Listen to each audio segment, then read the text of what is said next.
Hello, everyone, and welcome to the Goethe-Institut Toronto evening with Professor Monica Black.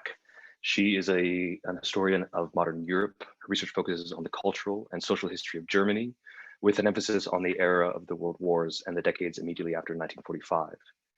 Much of her work has concerned National Socialism, the ways it built on existing aspects of German culture, how uh, how its practices and rituals were gradually absorbed into daily life, and what happened to it after 1945.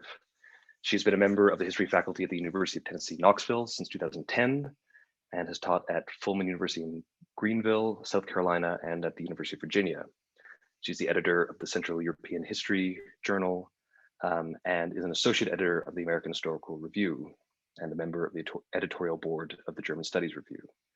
Her work has been funded by the American Council of Learned Societies, the National Endowment for the Humanities, the American Academy in Berlin, and the Shelby Cullom Davis Center at Princeton University, among others. So we're very excited to welcome Professor Black tonight, and she's here to share with us her new work, Demon Haunted Land, Witches, Wonder Doctors, and the Ghosts of the Past in Post-World War II Germany. She will give a brief presentation, or a presentation as long as it has to go. And then I'll be having a little conversation with her, and then we'll be taking questions from the audience. So without further ado, please take it away, Professor Black. Oh, thank you, Carter. Thank you very much. Can you hear me? I'm not muted. That sometimes happens. You start talking and then you realize. I can hear you. I think you're good. Okay, good. Thank you very much. Well, I want to thank you very much for inviting me today to talk about my book, A Demon Haunted Land, Witches, Wonder Doctors, and the Ghosts of the Past in Post-World War II Germany. And I'd like to thank the Goethe-Institut in Toronto. I'm very honored and pleased to be their guest this evening. And I'd like to thank Carter, of course, for getting this talk off the ground and for organizing things. So thank you very much. I'm just going to give, my book was just published at the end of last year. And I've been giving a lot of talks about it over the last few months. And I think what I'm going to do tonight is just sort of, or this evening, is just sort of offer an overview of the book and some of its themes. And then I'm going to read a few excerpts to give you a flavor of the narrative of how the book is written and how it sort of works. And then I'll be happy to answer any questions you may have. A Demon Haunted Land looks at a surge of apocalypticism, witchcraft fears, apparitions of the Virgin Mary, exorcisms, and the search for what I call soul medicine in early post-war West Germany. In some ways, it is more correct to say that its core subjects, however, are good and evil, sickness and health, and the ways people in Germany related to each other and to the cosmos in the years directly following the Second World War, after the Holocaust and after Nazism. The book is about the search for answers to existential and moral questions of unfathomable depth. It is about what happens to the basis of knowledge in a society when traditional sites of authority and institutions of government, education, medicine, the media, and others have been corrupted or abolished or both. It's about social alienation, profound mistrust among people, generated by suppressed feelings of rage and suspicion, despondency, and blame. And the book is about how history's seething presence makes itself felt, no matter how sharply rebuffed or studiously denied. The book grew out of, and now I'm going to share my screen, if I may. Here we go. The book grew out of an accidental encounter that I had with another book, this one, a book called Witches Among Us. Are There Witches Among Us? Might be a good title. It might be a good translation for this title, which was published in the year 1951 by a man named Johann Kruse. You can see his name there. Kruse was a former school teacher from Northern Germany. And when I first stumbled across a reference to the book, not the book itself, but a reference, I assumed that it was a work of satire because it couldn't really be about witches in post-war Germany. That didn't make any sense to me. But when I got the book from the library, it was indeed precisely about fears of witches in post-World War II Germany. And so I started doing research about that. I started doing research about witchcraft and witchcraft fears, a wave of which crashed over West Germany in the late 1940s and 1950s. Over that period, dozens of what were referred to in the press as witch trials. I'm going to assume a little bit of German knowledge among the audience. That may or may not be true, but in any case, this is an article about a so-called witch trial from the year 1950. Dozens of these trials took place in the, as I said a moment ago, late 1940s and early 1950s. In these cases, the person accused of witchcraft was not the one on trial, as would have been the case in the 16th or 17th century in Europe. In the witchcraft trials of the 1950s, the person on trial was the one doing the accusing, and the accusers were usually being tried for defamation, but also sometimes for more serious charges.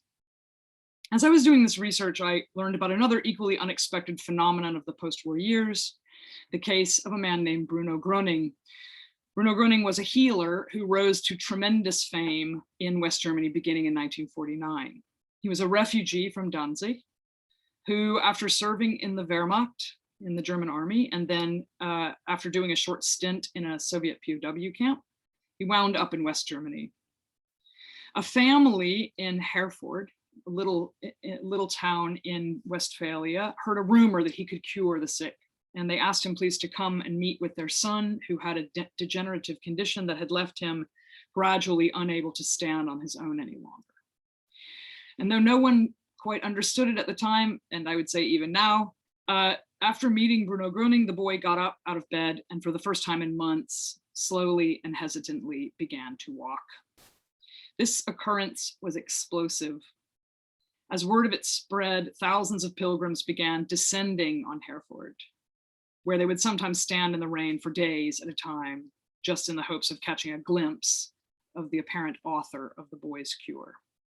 So soon Gröning would be hosted, and I'll read a little bit from the book in a few minutes, and you'll hear a little bit about the sort of some of the rich details of this story. Gröning would soon be hosted at a famous clinic for psychosomatic medicine at Heidelberg University, where doctors conducted experiments with him.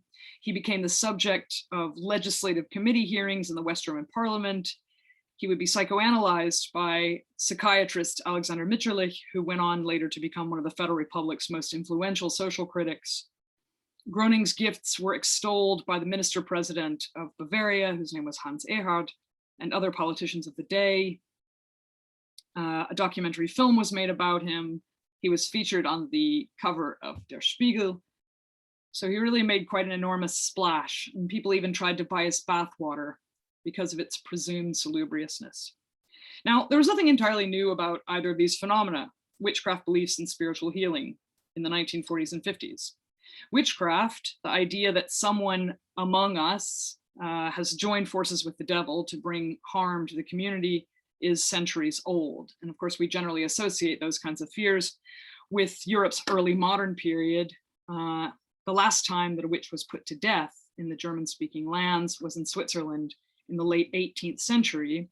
But the phenomenon of people accusing each other of being witches did not go away in the 17th century. It's just that it no longer provoked the kinds of large-scale clerical and juridical trials that had marked the 16th and 17th century witch hunts. Nor was Bruno Gröning, as a wonder doctor, the first of his type in German history. There had been magical healers throughout the modern period, many of whom became hugely famous. So Rudolf Virchow, the famous pathologist and 19th century politician, wrote about a case of a child healer in Berlin after the 1848 revolutions. And there were famous healers in the interwar period, like there was a man named Josef Weizenberg who founded a church and a utopian community in the Brandenburg countryside.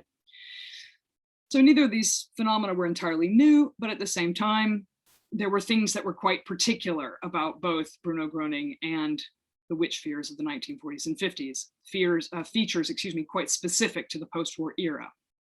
And looking at the sources related to them, one perceives things that often remain occluded in narratives of West German rebuilding after the war. Things like fears of spiritual defilement, toxic mistrust, and an unease that shadowed daily life. So what my book does is to take seriously the historical and the social psychological texture of these events and many others that my book describes. I want to try to understand what they meant to those for whom they were meaningful and what they can reveal to us about this moment after the Second World War in West Germany. The book tries to understand, among many other things, how people related to each other, standing in the wreckage of their shattered country, and how they related to each other, knowing, as many of them did, that some of them had done very bad things, and others of them had had very bad things done to them. So with that sort of prologue, I thought I would read a little bit from one of the chapters of the book. I'm going to read a little bit from chapter 5, which is called Messiah in Munich. And it's about, it takes place within the narrative at a moment when Bruno Gröning has just been in Heidelberg at the university, at a university clinic. And he's been undergoing some experiments with some doctors there. And these experiments were recorded and reported about in a popular weekly illustrated magazine called The Review. And a couple of journalists named Heinz Bongartz and Helmut Laux wrote a series of stories about Gröning based on these experiments that he did in Heidelberg. So at the moment that I'm going to pick up the narrative, Gröning has just left Heidelberg and he's found his way to Munich. And Munich is the place, Munich and Rosenheim, which is near Munich, is the place where Gröning would find really the apotheosis of his fame. So that's what I'm going to describe a little bit now by reading from chapter 5. So the first installment of Helmut Laux and Heinz Bongart's series for review, with jaw-dropping stories of sudden cures and chairs laden with magical energies, hit newsstands in early August 1949. Gröning had been out of the public eye for weeks. Now he suddenly resurfaced. Since lunchtime the day before yesterday, the Süddeutsche Zeitung announced, the Herford miracle doctor has been in Munich. Some weeks beforehand, a Hamburg newspaper had reported that Gröning had been invited to Bavaria by a, quote, circle of interested Munich scientists who wanted to offer him a country house where he could practice his treatments, pending, quote, support from state and church sources. Whatever the truth of that story, the healer was indeed now in the Bavarian capital as a guest in a private home with a small staff, including 2 doctors. He had come, it was said, to try and restore the sight of a blind woman who had reportedly, and he had already reportedly healed another older woman who had suffered for years from full paralysis in both legs. For the time being, at least, Gröning did not wish his whereabouts known. Nonetheless, the local press began to print key details from the review series about spontaneous healing, and officials girded themselves, given what had happened in Herford, and prepared for a flood of supplicants. State Interior Ministry officials warned the government of Upper Bavaria that Gröning had no license to treat the sick, and that practicing without one remained illegal. The review series highlighted specific forms of illness that seemed to afflict many people in post-war Germany. Chronic maladies and forms of distress doctors deemed incurable. Nowhere would this idea find such resonance as in Munich and nearby Rosenheim in the summer and fall of 1949. The magazine had presented Bruno Gröning as a soulful antidote to the sterility and detachment of modern medicine. He listened to human troubles. He could cure problems no one else seemed able to touch, heal wounds no one else could see. The crowds that greeted the healer in Bavaria positively dwarfed those witnessed in Herford. An unseen world of pain and illness, previously confined to the privacy of home and family, was increasingly revealed. Even Gröning himself was surprised. Every house in Germany is a hospital, he told reporters. Witnesses to the scenes the healer provoked in Bavaria often saw them not through the lens of science, as had been the case in Heidelberg, but through the lens of religion. They called the scenes biblical and claimed they heralded a mass spiritual renewal. As we'll see, there was good reason to interpret what was happening that way. Religious emotion seemed to overflow in the scenes around Gröning during this period. That is striking for many reasons, not least because historians have noted only a modest and short-lived return to the churches in post-war Germany, both in Catholic regions like Bavaria and in Protestant ones. The spiritual thirst on display in Munich and Rosenheim, expressed not at Sunday Mass, but in a muddy field full of thousands of fellow sufferers, may not have been conventional, but it was undeniable. Ultimately, this religious sentiment would, again, as in Hereford, take on the character of a popular, if inchoate, revolt for democracy and against Nazi medicine.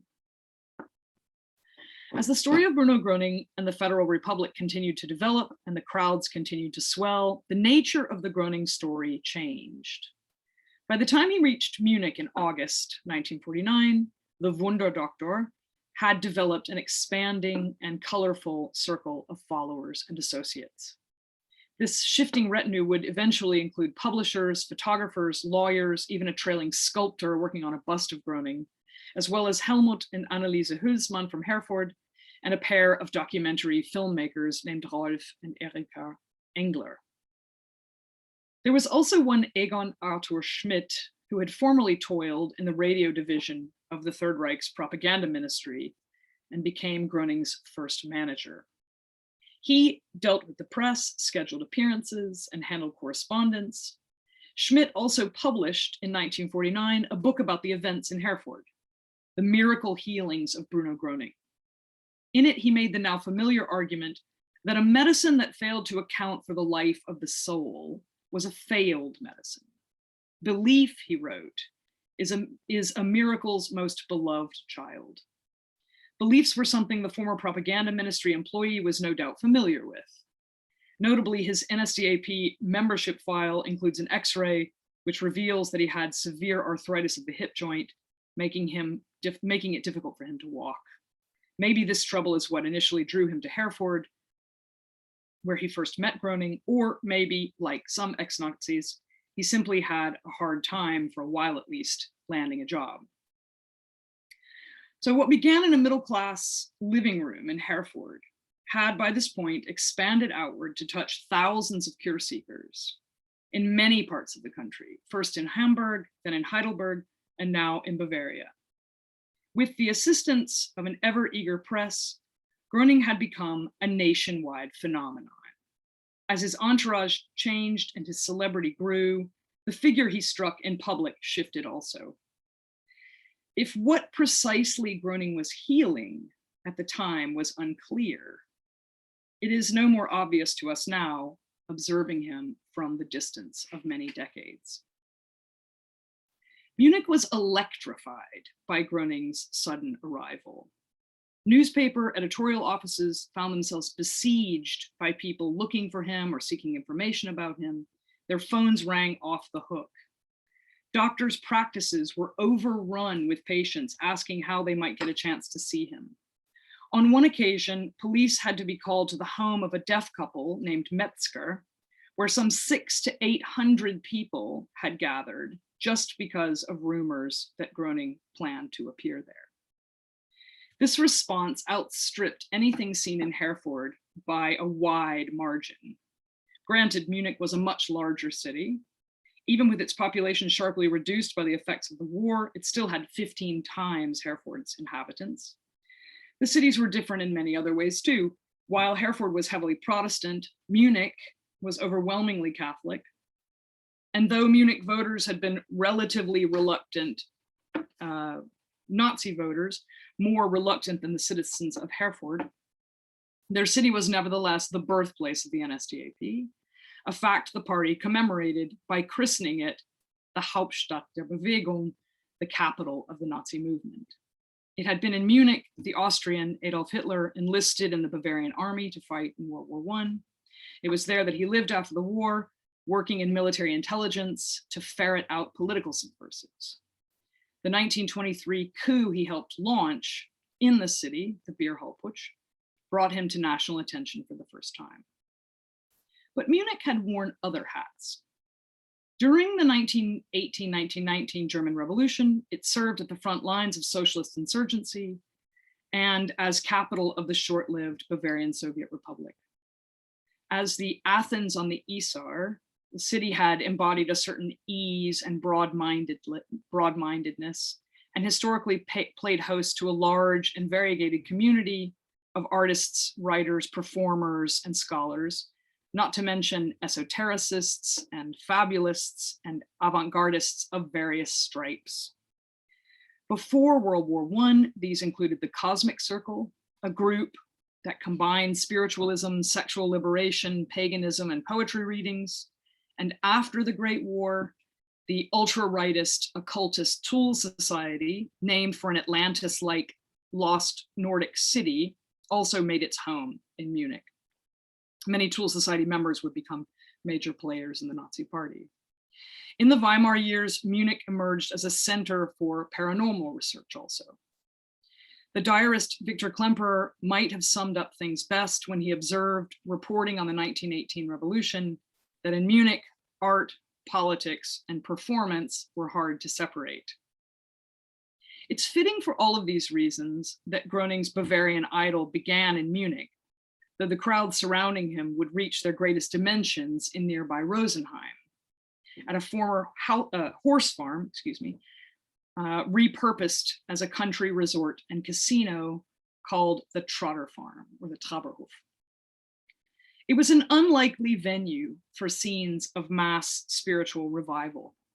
Situated on a generous expanse of meadow in the Alpine foothills some 40 miles southeast of the Bavarian capital, with racetracks and clear views all around, the Trotter Farm was a pleasant place to enjoy coffee and cake, play tennis, dance, take a stroll, or have a drink.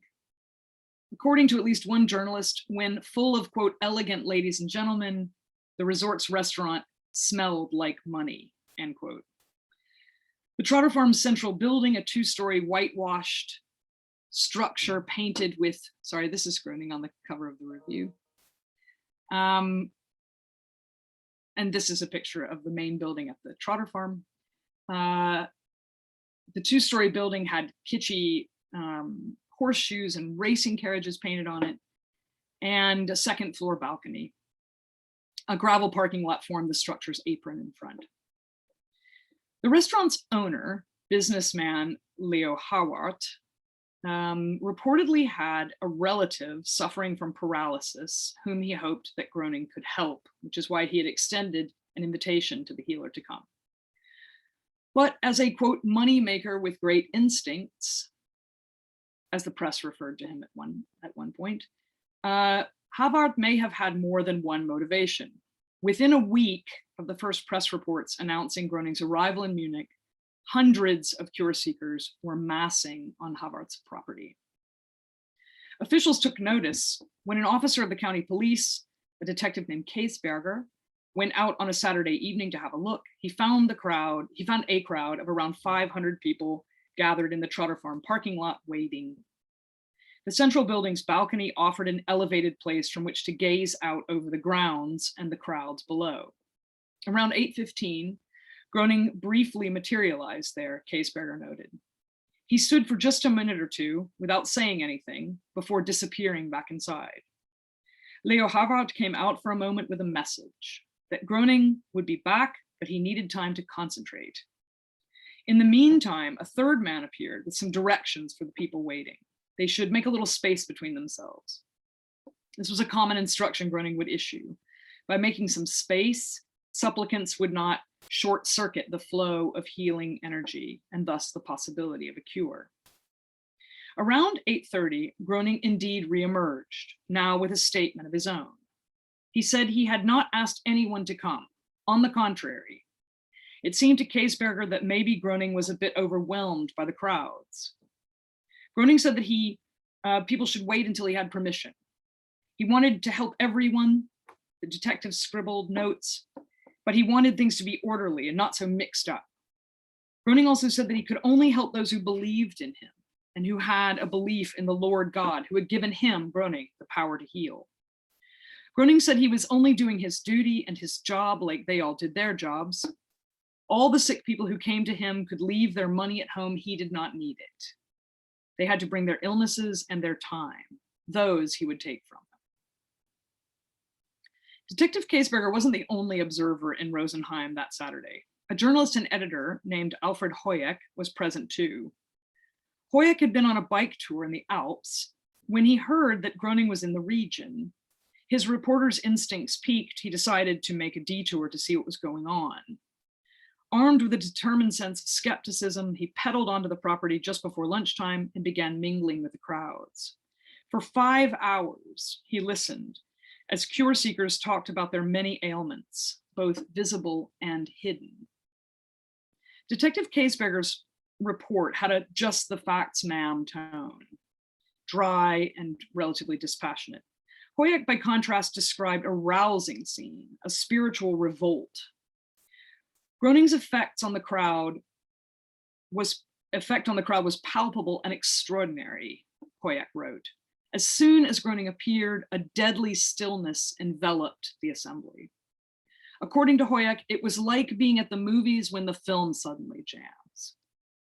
Faces in the crowd furrowed with worry and suffering were magnetized by this unimposing little man wearing wrinkled threadbare trousers and a dark blue shirt buttoned all the way up. At one point, Groening paused for a long time, motionless, Hoyek narrated, with his piercing blue eyes fixed somewhere in the distance rather than on the masses below. His ascetic face was exceedingly tense. When Groening did begin to speak, he did so very quietly and seemingly without moving a muscle. His hands were still, he did not gesture. For Hoyek, Groening appeared to be a man of innocence and genuineness who must be truly pious. At one point, both witnesses recalled, Groening asked the crowd who among them was in pain. According to Hoyek, at least 200 people demonstratively raised their hands. After a few minutes, he asked again. He told those still in pain to put their hand on the place that hurt and close their eyes. After 10 seconds, he told them that they could open their eyes and ask them what they felt. The answers varied, but all said that they felt a strange prickling sensation. Groening then withdrew to a corner of the balcony where there was some shade to smoke a cigarette. He was clearly exhausted, Hoyek noted. Detective Kaesberger went back to the Trotter farm a week later, this time with a colleague in tow.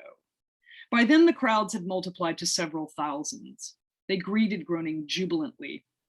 Addressing the crowd, one of the healer's associates rejected glorifying the healer, but at the same time, in Kaesberger's view, skillfully promoted him as a miracle doctor and cure bringer for the poor and the sick.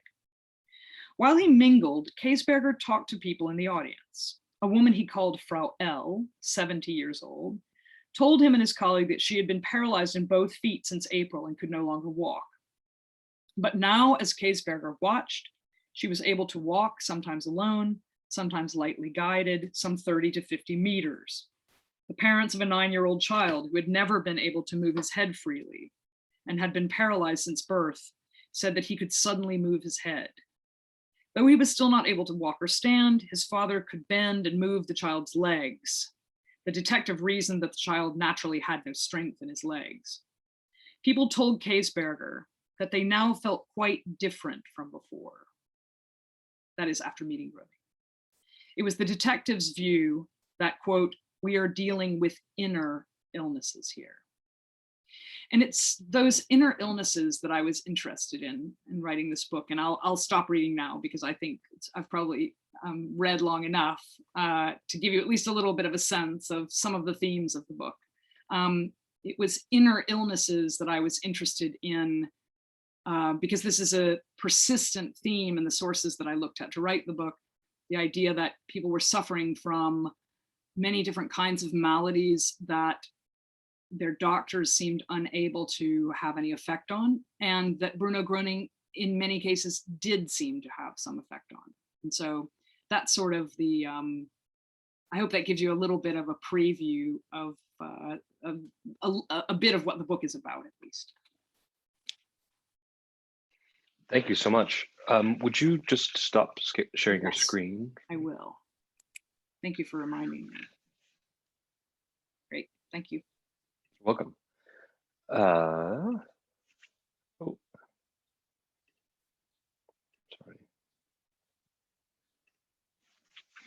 So thank you very much for that reading and for your introduction to the book. So, I mean, you say at one point in the book that you that we have to count these healings as real, that they were in fact being done. And I'm curious where you fall on this sort of tension throughout the book between this Enlightenment and rationalist push to denigrate the efforts of Gröning and is it Eberling, the sort of witchcraft enthusiast, and this other part of society that believes very much in those efforts.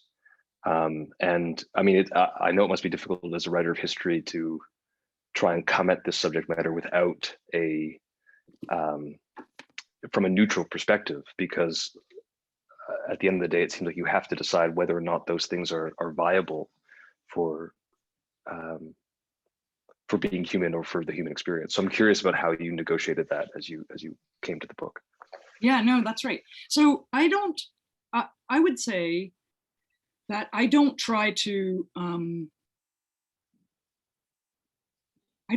make a decision about what happened exactly. What I try to do is to tell the reader what people at the time said. And there are many, many people who testified to, in various ways to the kind of physical relief from suffering that they were able to achieve through meeting Gröning. And some of them said that they felt better just by sitting with him, and some of them said that they felt better just by having a cup of coffee with him. And I found that very fascinating. So I take as a historian generally, not just in this book, but in all of my work, I take a very anthropological point of view on the topics that I am interested in. And by that I mean that I'm more interested in the logics that made sense to people at the time and the things that made them tick, if you will. And I'm trying to bring those things to the surface. So to look at, I don't think that there are conspiracies of witches, but lots of people do actually. And they certainly did in the sources that I was reading to write this book. How many trials over a period of years? It seemed like there was... I mean, the best source that is available about that says that there were, I believe the number is in the 70s somewhere. It's in the book, and I think it's 76 or 77 of these trials. Those numbers are very difficult to determine, I would say, even in that particular source, which I think is quite compelling, because when and this book was published in 1959, it was a study of these phenomena by a criminologist. And when I read that book, I began to notice that I was finding the author's letters, the criminologist's letters throughout the archives. I would find his letters in archives all over the former West Germany. And the guy did his homework. But what I want to say is that it's difficult to determine, the number that he came up with is the number that he was able to find based on sources that were extant at the time. A lot of those sources are not extant any longer. Right. And one of the things that I thought was, what do I want to say? The numbers are difficult to determine because someone didn't go to trial because I'm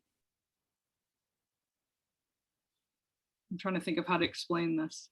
People went to trial because they had defamed someone, right? So just to give that example, people would be charged with having defamed a neighbor, let's say. Now, the charge is defamation, and that's what's on trial. Maybe within the course of the trial, it comes out that this defamation, the specificity of the defamation, as happens in the case of Eberling, as you described, was an accusation of witchcraft.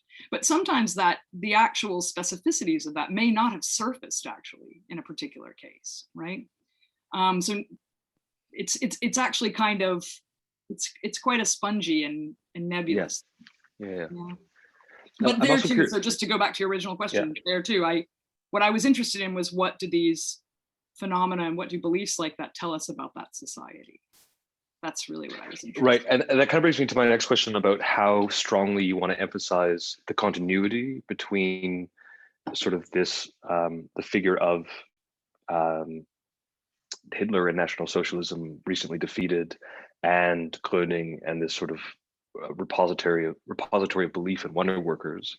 You make the point that there's some kind of affinity between Gröning's charisma and the Nazi staging of Hitler's rise. and some kinship in the people's confidence between the two. But do you think there's a kind of underlying continuity between Mm. what had been Nazism and the phenomenon you're talking about? Or is it sort of just I mean, it's obviously not, or is it just a coincidence, I guess is the question. Do you mean, is Groning's appearance after National Socialism a coincidence? Well, the main question is whether or not you think that there is, how strong an affinity you think there is between this sort of repository of faith within a personality that switches from one to the other in a very short period of time, and by your recounting of it, looks very similar. Yeah. No, I was really fascinated by that. It's a very interesting thing, and I'm glad that you raised it. I mean, on the one hand, it's a very interesting fact that Bruno Groening himself had been a party member, and he's surrounded by.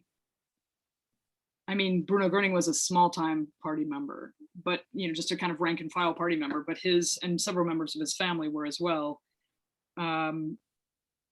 But he also surrounds himself in the early part of his career with some people who were much bigger Nazis than he was. And I found that very interesting. And I found it very interesting too, that there is, as you suggest, there's this kind of spillover in terms of, the sort of charisma that Groening seemed to embody. And I asked myself, what does it mean when Bruno Groening likes to perform mass healings at night, in the dark, on a balcony, wearing dark clothing? I found that very fascinating. I mean, on the one hand, it certainly enhanced his mystique, I would assume, to do those things in the dark and have, with a spotlight on his face. And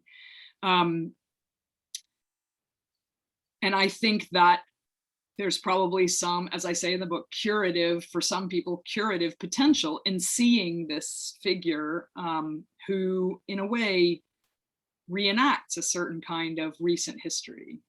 On the other hand, I would say, as I was saying a moment ago, many of the people who were attracted to Groening and who went to see him, that doesn't seem to have played a role at all.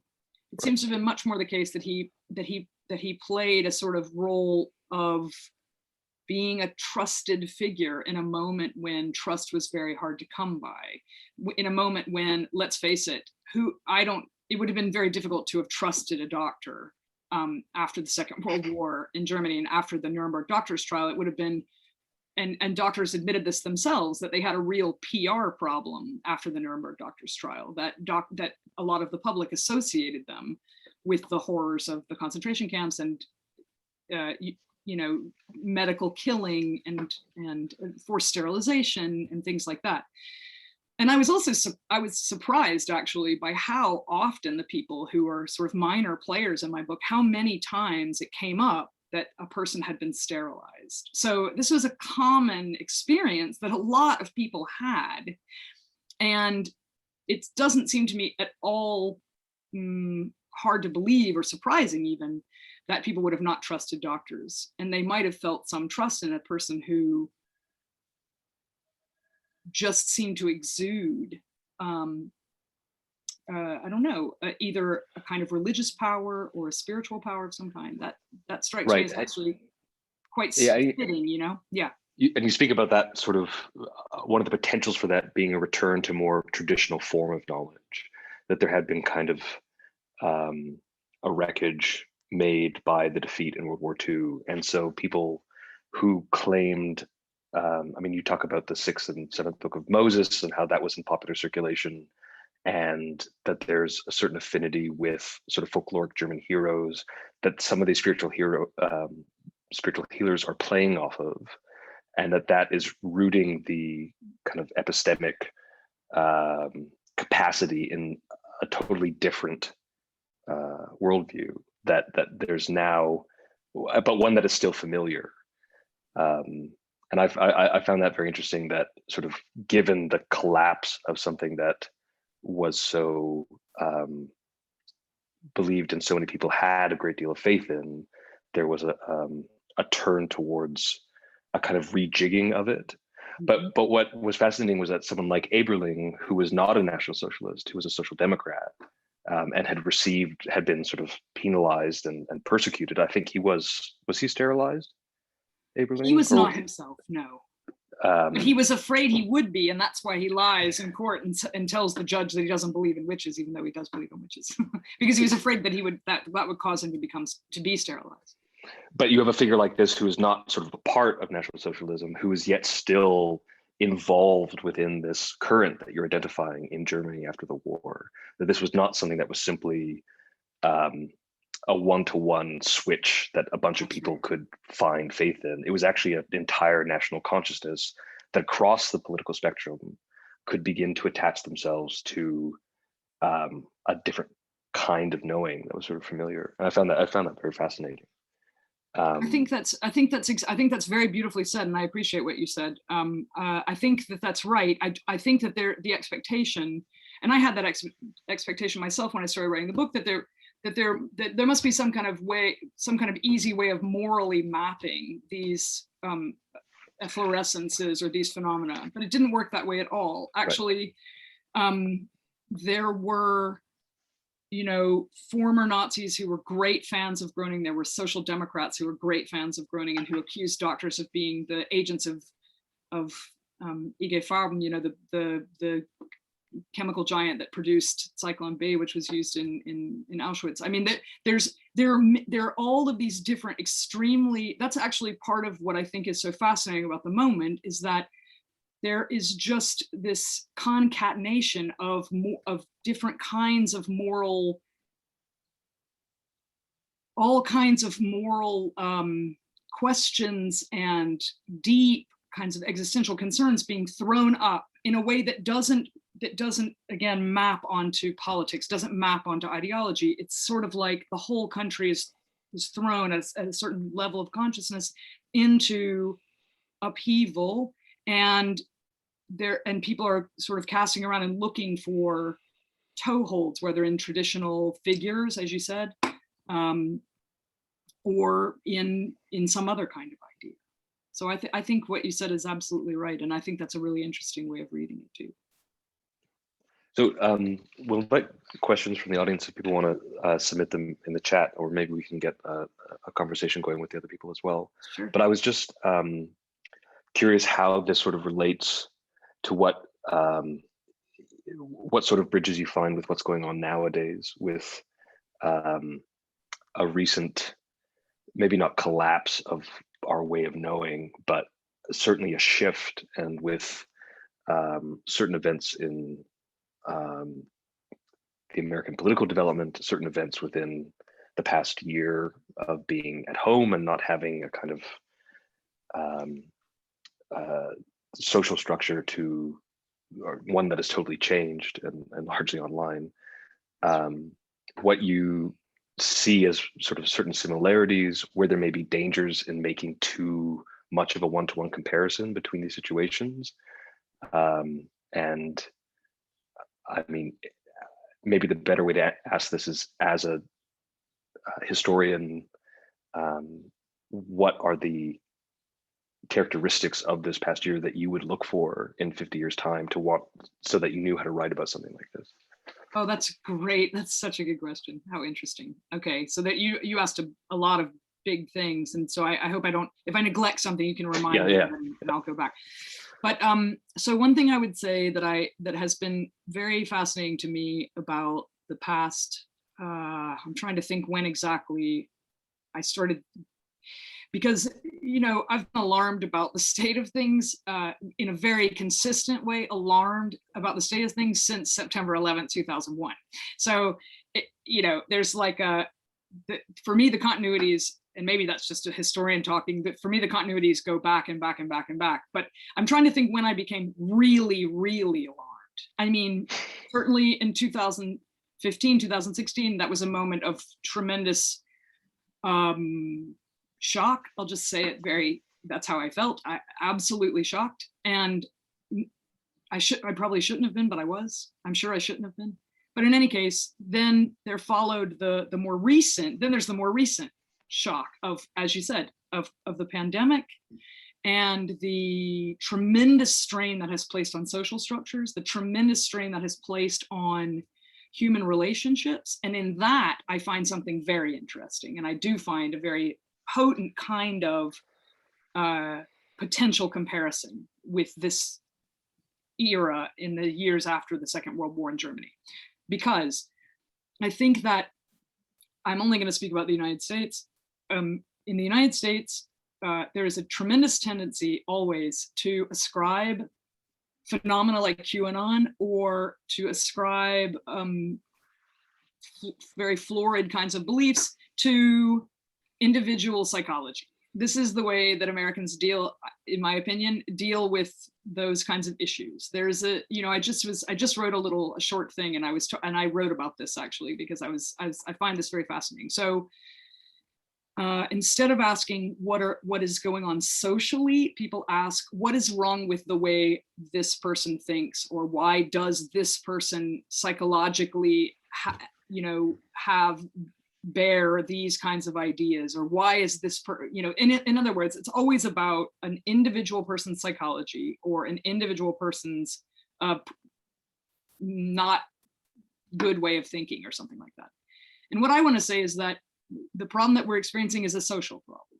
It's a problem, it is a serious problem that a significant number of people, we don't really know how many, right? QAnon is a very amorphous thing, but a significant number of people in my country, in the United States, believe that some other amorphous group of people in this country have aligned themselves with pure evil, have aligned themselves with the demonic, actually. It's not entirely different from an accusation of witchcraft.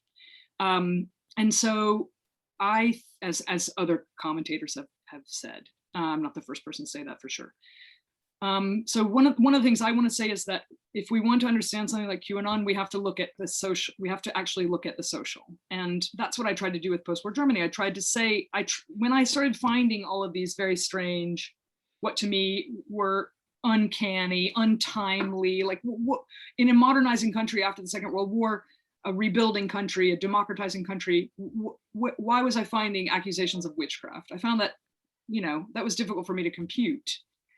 But as I found more and more examples that were related but different, I began to realize that I was looking at a social phenomenon and not just an issue of what these kinds of beliefs that some people have, or these kinds of strange ideas that some people share, but rather a much more, again, amorphous, broad spectrum thing. So there was another piece of your question, which I have not answered yet, but I can't remember exactly how you phrased it. Do you want to tell me, or? Was that just the 50 years from now, what would you look at? Yes. Or... That's such a great, so I don't know. I can't answer your question. I mean, you kind of answered it a little bit, that you would want to focus on the social structures.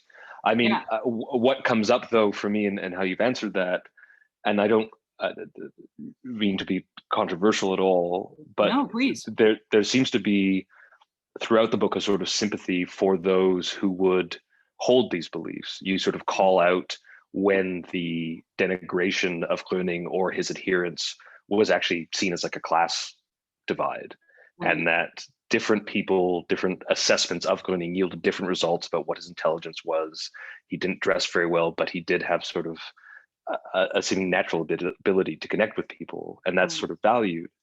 And I wonder, given that what your book seems to identify is a need for something more than just the kind of Enlightenment, rational, medical response to human life, which, I mean, in a way could be said was the National Socialism project taken to its kind of ugliest extreme possible. Sort of where then is the room for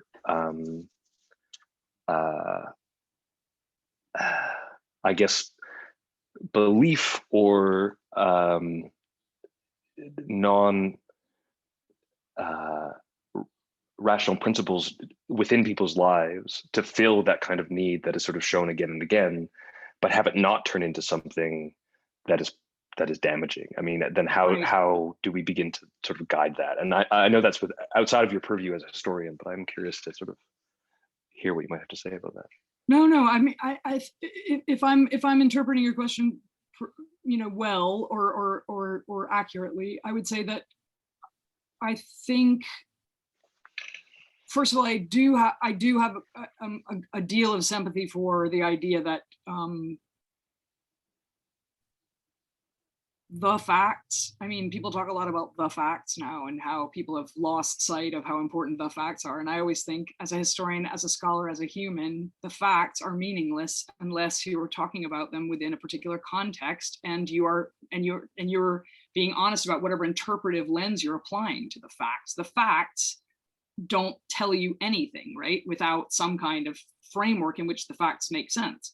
So I would say that I'm very sympathetic to the idea that people are not, let's put it this way, science can't answer every question that human beings ask. It just can't. This is clear. And in fact, some of our most species defining questions, like, why am I here?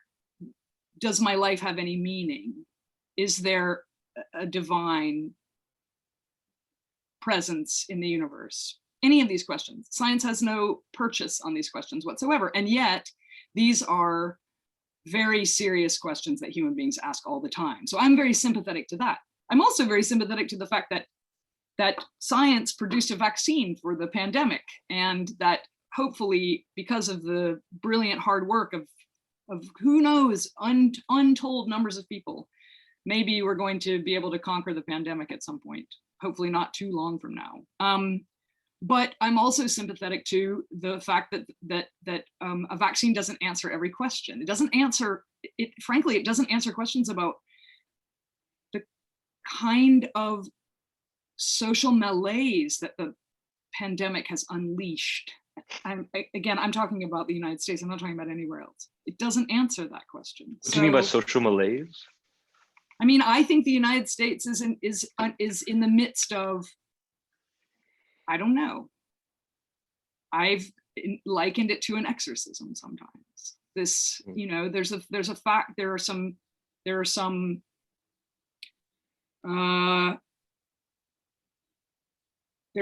basic, to go back to it a moment ago, facts about the world that a lot of Americans don't seem to want to confront. There are a lot of facts about American history that a lot of Americans don't want to confront. And I think that there's a sense of kind of, I call it malaise, a feeling of, I'm not sure how to, I'm not even sure I've ever tried to put it into words exactly, but I think that the fact that a lot of Americans do not want to confront the racist past of the United States, the racist present of the United States, and the desire to open up a dialogue about topics that for a lot of Americans are apparently impossible to discuss, like racism, right? I mean, that provokes social anxiety, and I'm not excusing it. I'm simply saying that in order to deal with it, we have to acknowledge that piece somehow, I think. Does that make sense?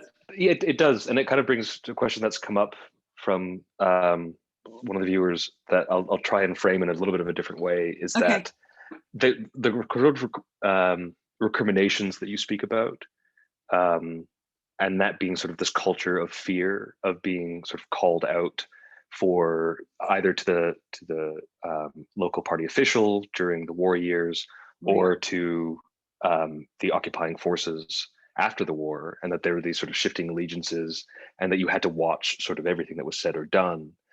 I'm sort of very sympathetic with your want for a kind of larger conversation about reconciliation with the past, but that conversation seems to also have brought up maybe not a total parallel, but this sort of, and I don't know, I mean, there's a lot of talk about cancel culture and about people not being able to say certain things for fear of recrimination and punishment. And it seemed that maybe part of the pandemic and part of the American political upheaval has given rise to the same kind of ability to call out your neighbor for things that before sort of would have been fine. And it's maybe a separate discussion whether or not it is fine. But I'm wondering if you see a sort of parallel between those particular reactions at all. It's very interesting. I never thought about it quite that way before, but I think I can understand the parallel that you're pointing to. I mean, I do think that there's probably, certainly in post-war Germany, there was this, you know, in the immediate aftermath of the war, the Allies come in and the Allies divide Germany up, and all kinds of things that one had freely said one minute can't be said the next. Gestures that people used every day couldn't be used anymore, and people had to learn very quickly a kind of new social language, if you will, had to learn very quickly how to interpret a whole new set of signs. That's a very fascinating thing to me. And I do think that without excusing racism, misogyny, and other kinds of hatred, I do think that there probably is a similar, obviously the context is extremely different. I want to make sure to say that the context is extremely different, but there is a similar kind of, it's probably true that there's a similar kind, I don't know, similar, but there's a kind of fear of not knowing where to put one's foot, maybe among some people, and that is evoking social anxiety.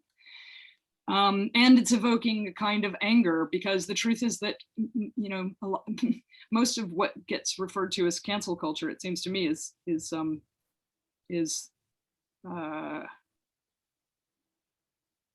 I don't know, is not what people claim it is. I mean, I think a lot of the canceling that I see is done of people who are just trying to tell the truth about what's happening, and people who are racist and who are allegedly being canceled. Well, you know, I don't know.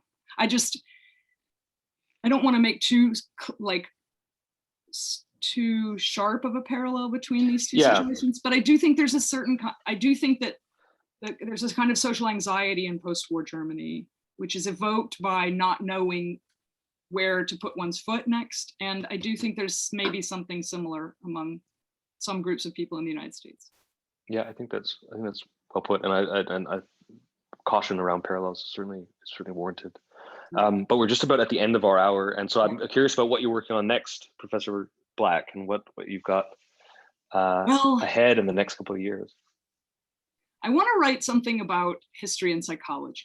I think there needs to be a rapprochement between the disciplines of history and the discipline of history and the discipline of psychology, and particularly maybe the discipline of social psychology. So, you know, in the 1970s, there was kind of a boom in what was referred to as psychohistory, an attempt to sort of use techniques of psychoanalysis, for example, to understand historical actors. And that was, you know, is widely regarded now as having been a failed venture for a variety of reasons. But I don't think that means we have to throw the baby out with the bathwater. I think that history has inflected psychology in tremendous ways, and I think that historians would do very well to think more about the field of psychology and its influence on the historical discipline. So I want to write something about that, but I don't know exactly what. And I'm also writing a book about German culture from the 18th century, like a big kind of broad-ranging book about German culture from the late 18th century to the 20th century. So that's what I'm working on. The end of the 20th century or the mid 20th century? Yeah, you know, to like now, basically, to the end of the 20th century. Bismarck to Kraftwerk. No, before Bismarck. Okay, Herder to Kraftwerk. Herder to Kraftwerk. Okay, that sounds super exciting. Goethe to Kraftwerk, even better. Goethe, there we go. Well, I just wanted to thank you very much, Professor Black. The book this is backwards in the video, but it's Demon Haunted Land. It's really wonderful. If you're in Toronto, it's at the McNally Books. If you're elsewhere, it is elsewhere at your local bookstores. Thank you very much, Professor Black, for joining us, and we hope to see you again soon. Thank you, Carter. You're a lovely host. I enjoyed myself very much. Thank you. Thanks. Have a wonderful night. Bye, everyone. Bye-bye.